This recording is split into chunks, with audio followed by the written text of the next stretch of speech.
Professor Crix stood in the massive archive room of the Galactic Historical Institute, his four eyes fixed on a holographic display floating before him. The blue light from the display reflected off his gray skin as he studied the data for the 100th time. Something about these human achievements didn't make sense. Director Mel needs to see this, he said to himself, his voice echoing in the quiet room. The Institute's archive room was the biggest collection of knowledge in the known galaxy. Tall data towers reached up to the ceiling, storing information about every known species. But today, all that mattered was the small section about Earth. 20 minutes later, Director Mel walked into the room. Her long, thin fingers moved quickly over the control panel as she looked at the data Crix had found. "Are you sure these dates are correct?" she asked, her normally calm voice showing signs of worry. "I checked them many times," Crix replied. "The humans went from simple digital computers to quantum computing in just 50 years. Do Young Kim's breakthrough changed everything we thought we knew about technological progress." A hologram changed to show a human man in his late 30s. Do Young Kim had been working at his lab in Seoul when he made his discovery. The recording showed him talking to his team, explaining something with great excitement. "Play the recording," Director Mel ordered. The video started. Do Young's voice filled the room. "Look at how the quantum bits react. They're not just entangling. They're creating stable patterns. This changes everything we knew about quantum computing." Crix paused the recording. "According to all our research, this kind of discovery should have taken at least 300 more years of development. No species has ever made such a leap in understanding so quickly." Director Mel walked around the hologram, studying Do Young's face. What was different about his approach? "That's the strange part," Crix said, bringing up more data. He wasn't following any of the standard research methods. He got the idea while watching his daughter play with soap bubbles in their backyard. Something about the way the bubbles joined together made him think about quantum entanglement differently. "Impossible," Mel whispered. "Scientific breakthroughs don't happen because of soap bubbles." But the evidence was right in front of them. Within months of Do Young's discovery, human quantum computers were solving problems that the most advanced alien supercomputers couldn't handle. The humans hadn't just taken a small step forward, they had jumped across a gap that should have been impossible to cross. "There's more," Crix said, changing the display again.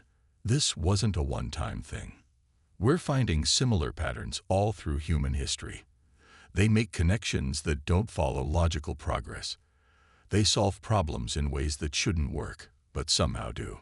Director Mel sat down heavily in her chair, all four of her arms resting on the armrests. "We need to study this more deeply. Call Archivist Ven. We need someone who specializes in ancient civilizations. Maybe there's something in humanity's past that can explain this." As Crix sent the message to Ven, he looked again at Do Young's frozen image. The human was smiling, excited about his discovery. He had no idea that he had done something that alien scholars would still be trying to understand years later. "What makes them so different?" Mel asked quietly, almost to herself. "What lets humans see connections that no other species can spot?" The answer to that question would turn out to be more surprising than either of them could imagine. But for now, they could only stare at the hologram, wondering how a species so young had done something so impossible. The first step in understanding humanity's unique abilities had been taken, but it was only the beginning of a mystery that would challenge everything the galaxy's greatest minds thought they knew about progress, discovery, and the nature of intelligence itself. Archivist Ven arrived at the Institute 3 days after Crix's discovery. The old alien moved slowly, his crystalline body catching the light as he entered the archive room. He carried with him a personal data tablet that was almost as ancient as he was. "I came as soon as I could," Ven said, his voice sounding like chimes in the wind. "You found something about the humans." Director Mel nodded and brought up a new hologram. This time it showed a woman in her early 40s, standing in front of a large screen filled with strange symbols. "This is Ta Yun Park," Mel explained. She solved one of the biggest problems in galactic history, how different species could talk to each other easily. Ven moved closer to the hologram, studying Hei-Yun's face. But we already have translation devices. Every species develops them eventually. Crick stepped forward, excited to share what they had learned. Yes, but it took every other species thousands of years to make ones that worked well. The humans did it in less than 40 years, and Hei-Yun's method was completely different from anything we'd seen before. The hologram changed to show Hei-Yun working with a group of aliens from 5 different species. They were all talking and laughing together, as if they had known each other for years. She didn't just create a translation machine, Mel said. She found a way to help species understand each other's feelings and ideas, not just their words. Watch this. In the recording, Hei-Yun was explaining her work. Language isn't just about words. It's about stories, feelings, and shared experiences. Once we understood that, the solution was simple. We didn't need better computers. We needed better connections. Ven made a sound like crystals clinking together, his species' way of showing surprise. Simple. There's nothing simple about getting different species to understand each other's emotions. Some species don't even have emotions like others do. That's what makes it so amazing, Crick said. Hei-Yun created something she called emotional bridges. When 2 species tried to talk, her system didn't just translate their words. It found ways to connect their different ways of thinking and feeling. The recording showed Hei-Yun's system in action. A plant-based species that communicated through changing colors was talking easily with a species that used sound waves. They weren't just exchanging information. They were sharing jokes and stories. According to our records, Mel added, she got the idea while watching her son play with kids from different countries at a park. The children couldn't speak each other's languages, but they still found ways to play together and understand each other. Ven shook his head, making light dance across the walls. First, the quantum computing breakthrough. And now this. These humans keep finding answers in the strangest places. There's a pattern here, Crick said, bringing up more data. Both Do-Yum Kim and Hei-Yun Park made their discoveries by watching simple, everyday things. They weren't following normal research methods. They weren't even trying to solve these specific problems when they found the answers. Director Mel walked around the hologram, deep in thought. 2 incredible breakthroughs that changed the galaxy, both discovered in ways that don't make sense to us. But there has to be more to it than just watching children play or soap bubbles float.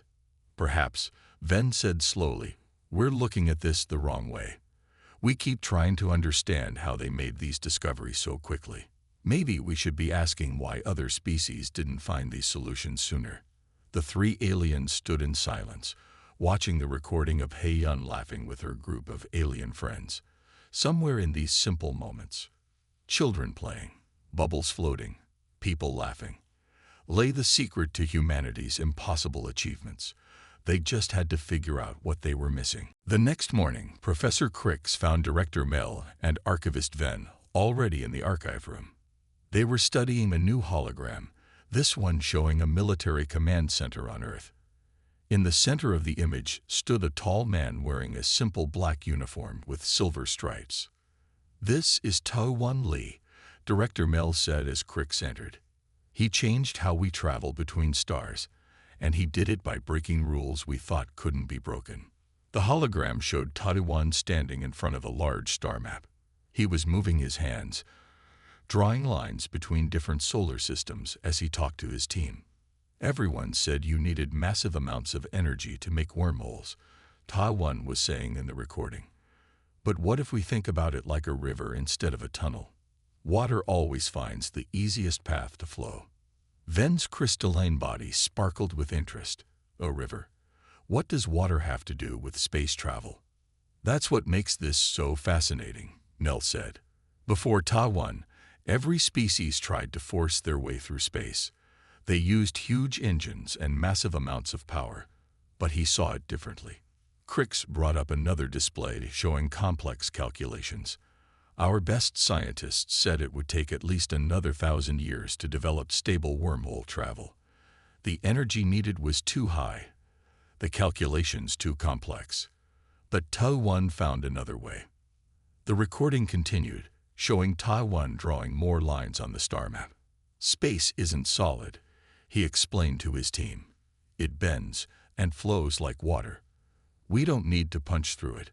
We just need to find where it naturally wants to bend. Did he get this idea from watching water too? Ven asked, remembering the patterns they had found with Du Young and Haydun. Director Mel shook her head. No, this time it came from his daughter's origami, paper folding. He watched her fold paper into complex shapes, and it made him think about folding space instead of trying to break through it. The hologram changed to show the first test of Taiwan's system. A small ship approached what looked like a ripple in space. Instead of forcing its way through with powerful engines, it seemed to slide into the ripple, disappearing completely. Moments later, it appeared in another solar system, having traveled faster than any ship ever had before. The energy used was tiny compared to what we thought was needed, Crix explained. He didn't try to overcome the laws of physics. He found a way to work with them instead. Ven moved closer to the hologram, studying the ripple in space. First quantum computing, then universal translation, and now this. 3 impossible things, all discovered by watching simple things like bubbles, children playing, and paper folding. There has to be a connection, Director Mel said. She brought up images of all 3 humans, Du Young Kim, Hae-Yun Park, and Taiwan Lee. They all saw solutions that no other species could see. They all found answers in everyday things that had nothing to do with the problems they were trying to solve. Perhaps, Crix suggested, that's exactly what makes humans different. They don't just look for answers in the obvious places. They see connections between things that seem completely unrelated. The 3 aliens stood in silence, watching the recording of Taiwan's ship sliding smoothly through the ripple in space. Another impossible achievement, another solution that seemed to come from nowhere. The mystery of humanity's unique abilities was growing deeper with each discovery they made. Professor Crix stood before the gathered scholars in the Institute's main lecture hall. The room was filled with researchers from 50 different species, all eager to hear his theory about human achievements. The holographic displays behind him showed images of Du Young Kim, Hae-Yun Park, and Taiwan Lee. My fellow scholars, Crix began, his voice steady despite his nervousness. After studying these 3 remarkable humans, I believe I have found something important, something that explains why humans can do what other species cannot. Director Mel sat in the front row, while Archivist Ven stood near the back, his crystalline form glowing softly. The room was completely silent as Crix continued. We have always believed that logical thinking is the key to scientific progress. But humans show us something different. They can hold 2 opposite ideas in their minds at the same time, and this is their greatest strength. Murmurs filled the room. A scholar from the water worlds raised her fin. How can holding opposite ideas be helpful? That makes no sense. Crix smiled and brought up a new image. A human child drawing with crayons. Look at this. Humans can imagine things that don't exist, while still understanding what is real. They can think about what might be possible, while knowing what currently isn't possible. He changed the display to show Du Young Kim watching soap bubbles. When Du Young saw these bubbles, he was thinking about both simple play and complex quantum physics at the same time. Most species can only focus on one or the other. The room grew quiet again as the scholars considered this idea. Crix moved on to show Hae-Yun Park watching children play. Hae-Yun understood both the simple joy of children playing and the complex problem of interspecies communication. She didn't separate these thoughts. She let them exist together in her mind. This led her to a solution no one else could see. A scholar with metallic skin spoke up. But surely this would create confusion, not understanding. That's what makes humans special, Crix explained. They don't just accept confusion. they use it. Their emotions and logic work together, not against each other. When Taiwan Li looked at his daughter's paper folding, he saw both a child's game and the secrets of space travel. Director Mel stood up, her eyes bright with understanding. So you're saying that humans succeed because they don't try to make everything logical. They let their imagination work with their knowledge. Exactly, Crick said. Every other species tries to separate emotion from logic, imagination from reality. But humans blend them together. They dream impossible dreams while working with real science. They feel deeply while thinking clearly. Then move forward, light dancing off his crystal form. This explains why they find answers in simple things. They never stop their minds from making new connections, no matter how strange those connections might seem. Crix nodded and showed a final image, a human looking up at the stars. This is why we find their achievements so hard to understand. We keep looking for logical paths to discovery, but humans don't follow paths. They jump between ideas, connecting things that seem completely different to us. The room burst into discussion, with scholars debating this new theory. Some agreed, others argued, but all of them were fascinated by this new way of understanding humanity's unique abilities. As Crix watched the debate, he smiled to himself. The humans had taught them something important. Sometimes the best way to understand something is to accept that it might never make complete sense. Director Mill sat alone in her office late that night, surrounded by floating holograms. Each one showed a different human discovery through history. She had been studying these records for hours, looking for something that had been bothering her since Crix's presentation. A soft chime announced Ven's arrival. The crystalline archivist entered quietly, his form casting rainbow patterns on the walls. "You've found something," Ven said. It wasn't a question. He could see it in the way Mel was organizing the holograms. "Look at this," she said, moving her hands to arrange the images in a circle. Du Young had his breakthrough while watching bubbles. Hei Yun found her answer watching children play. Taiwan understood space travel by looking at paper folding. But there's more. She brought up new images, expanding the circle. A human named Jeho found the cure for a deadly space virus after dreaming about dancing molecules. Another human, Sunma, created the first successful terraforming method after watching how her garden recovered from a storm. Then moved closer, studying the images.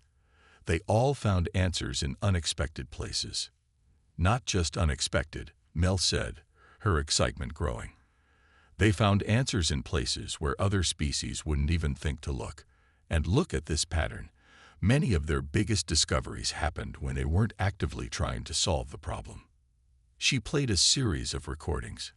In each one, a human scientist or inventor described having a sudden realization while doing something completely unrelated to their work. Some were walking in parks, others were cooking meals, and some were even sleeping. Other species spend all their time in laboratories, Mel continued. They follow strict research methods. They look for answers in logical places. But humans find answers everywhere they look. Ven's crystalline body flickered with understanding, because they never stop looking for patterns, even when they're not trying to. Exactly. Mel stood up and walked through the circle of holograms. Their minds are always making connections, always seeing patterns, even when they're resting or playing.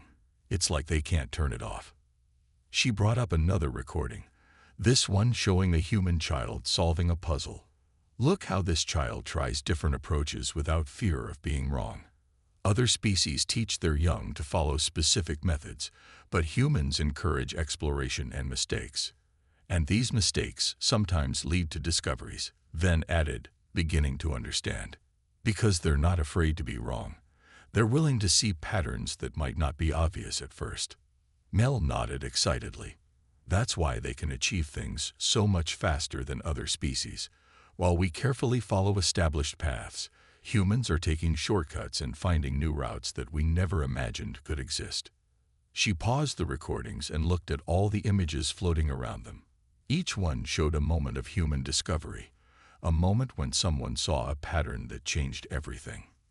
From the simplest inventions to the most complex scientific breakthroughs, humans had found their answers by seeing connections that other species missed.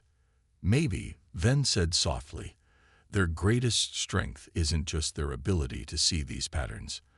Maybe it's their willingness to look for patterns everywhere, even in places where we would never think to look.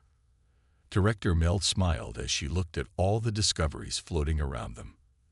The humans had turned the entire universe into their laboratory, finding answers in dreams, games, and everyday life.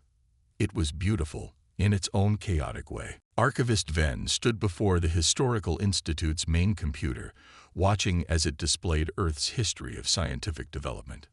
Something had caught his attention, a pattern that seemed impossible, yet the evidence was clear before him.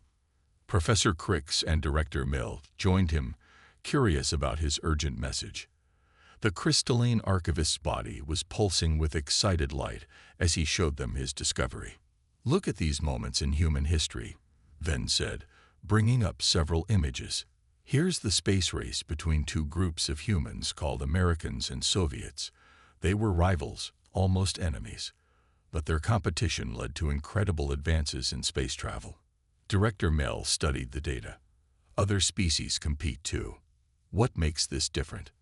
"Watch this," Venn said, changing the display. Now it showed how different human nations worked on the Quantum Shield project. These same nations that once competed were now working together. When a global threat appeared, they shared their research freely. "That doesn't make sense," Crick said, his four eyes blinking in confusion. "If they shared their research, they would lose their advantage over each other." Venn's crystal form sparkled as he brought up more examples. "That's what makes humans unique. They can be fierce rivals one moment and close partners the next. Look at Do-Young Kim's quantum computing breakthrough. He worked with scientists from countries that were political rivals." The screen showed Do-Young in his lab, surrounded by researchers from different nations. They were all working together, sharing ideas and solving problems as one team. The same thing happened with Hae-Yun Park's translation project, Director Mel realized, bringing up those records. She brought together linguists who didn't even speak the same language. Some of their nations had fought wars against each other just years before. "Exactly," Venn said. "And here's Taiwan Li's space folding project. He combined military research from 12 different nations, some of which didn't even trust each other." Crix moved closer to the displays, his confusion growing. "But how do they do this? How can they compete so fiercely and still work together so well?" "I think I understand," Mel said slowly. "For humans, competition isn't about destroying their rivals. It's about pushing each other to be better. When they compete, they're actually helping each other grow stronger." The displays showed more examples. Rival companies sharing research during health crises, competing nations joining forces to solve environmental problems, scientists from different teams helping each other even while racing to make discoveries first. "Most species see competition and cooperation as opposites," Venn explained. "But humans use them together. Their rivalries drive them to work harder, think faster, try new things. Then, when they need to, they can set those rivalries aside and work as one. So their progress isn't just about individual brilliance," Crick said, beginning to understand. "It's about how they turn competition into a force for good. They compete not just to win, but to push the boundaries of what's possible." The three aliens stood in silence, watching the dance of human rivalry and cooperation play out through history. It was another piece of the puzzle, another way that humans defied the normal rules of development. They had turned their tribal nature, something that held back many species, into a powerful tool for progress. The emergency alarms at the Galactic Historical Institute were blaring. A power failure had shut down half the building systems, including the main computer. For most species, this would have been a disaster that stopped all research. But as Professor Crix watched the humans working in the institute, he saw something remarkable. Two human researchers, Young Ho and Mei Ray, were quickly setting up backup systems using parts from different machines. They weren't following any manual or predetermined plan. Instead, they were improvising, creating new solutions on the spot. "Director Mel," Crix called out as she hurried past. "You need to see this. I think we found another piece of the puzzle." Mel stopped and watched the humans work. Young Ho was using a food synthesizer's power core to boost the backup generator, while Mi-Ray had rewired a cleaning robot to help manage power distribution. Neither of these solutions was in any technical manual, but somehow they were working. "Look how calm they are," Crix said softly. "Every other species panics when systems fail. But humans, they almost seem energized by the problem."